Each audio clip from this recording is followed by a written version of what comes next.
Something happened in the classroom yesterday that I was not expecting. I was teaching a session on executive coaching at Sergei Paris University, standing in front of the room, presenting a framework that I have taught hundreds of times. When a student in the third row raised her hand and asked a question, and it stopped me cold. She challenged an assumption that I've been making for 15 years. And she was right. I stood there in front of a room full of people who were there because I was the expert. And I had to say, I've never thought about it that way. That's a better way to frame it. The room went quiet, and then something shifted. The conversation that followed was the best teaching moment of the entire week, not because of what I taught them, but because of what they taught me. The moment I became the student, I became a better teacher. And today, I want to ask you something uncomfortable. When was the last time you were the student? 7 minutes, one truth, one execution move.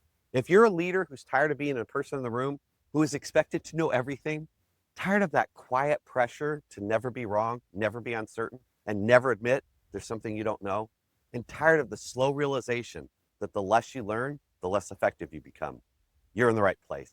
I'm Chris Hunsicker, and this is the Dealership War Room. This isn't theory. This is a daily leadership practice for people who actually have to produce results in the arena, at home, and at work. You're in the war room now, so let's go. Here's what happens to, I would say, most leaders after about 10 years. They stop learning, not dramatically, not on purpose, just a gradual shift from being a student to being a practitioner of leadership. And at first, that feels like growth. I've learned enough. Now it's time to execute.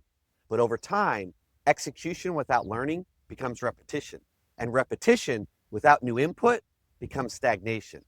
And stagnation in a world that's changing as fast as yours is the beginning of irrelevance. Carol Dweck at Stanford calls this the difference between a fixed mindset and a growth mindset. A fixed mindset says, I am what I am. My abilities are set. I know what I know. A growth mindset says, I can always get better. There's always more to learn.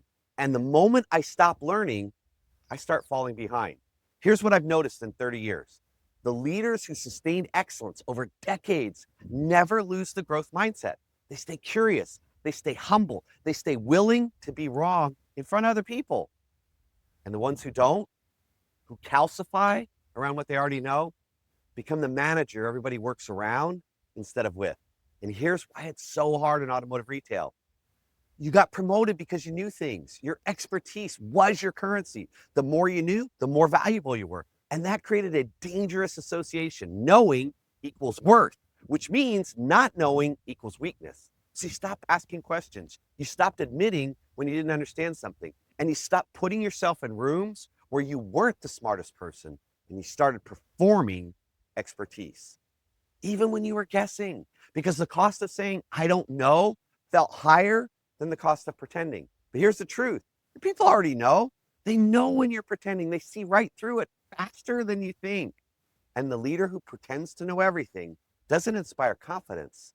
They inspire distance. Because nobody brings their real questions to someone who can't admit they don't have all the answers. But the leader says, hey, I'm not sure. Let me find out.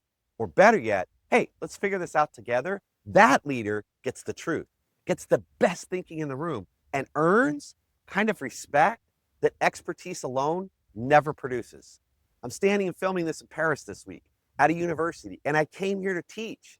But the honest truth, I've learned more this week from my students than they have, from their questions, from their perspective, from the way a 33-year-old from Senegal sees leadership differently than a 64-year-old from South Carolina, from the friction of having my assumptions tested by people who have no obligation to agree with me. That friction is where growth lies, not in the room where everyone nods, in the rooms where someone raises their hand and says, hey, I see it differently. I'm not so sure.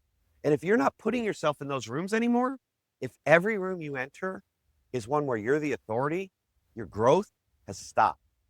And it will stay stopped until you find the courage to be a student again. Here's what being a student looks like for a leader at your level, an elite level. It's not going back to school. It's a posture. Read something this month that disagrees with you.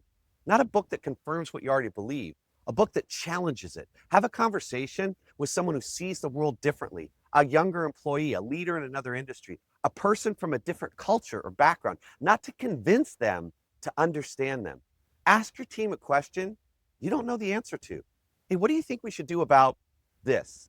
And mean it, not as a coaching technique, as a genuine admission that their perspective might be better than yours.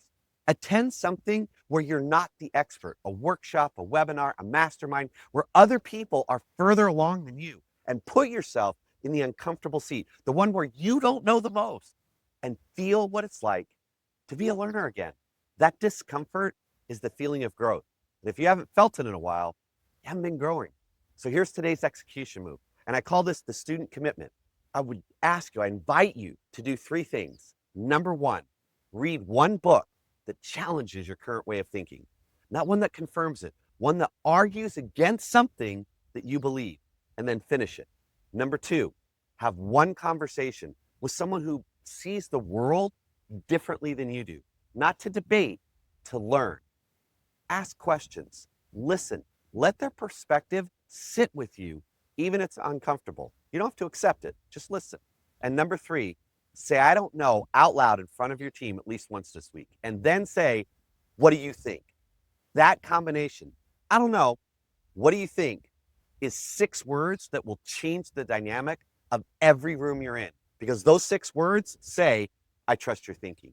I value your perspective. And I'm secure enough in my leadership not to have all the answers.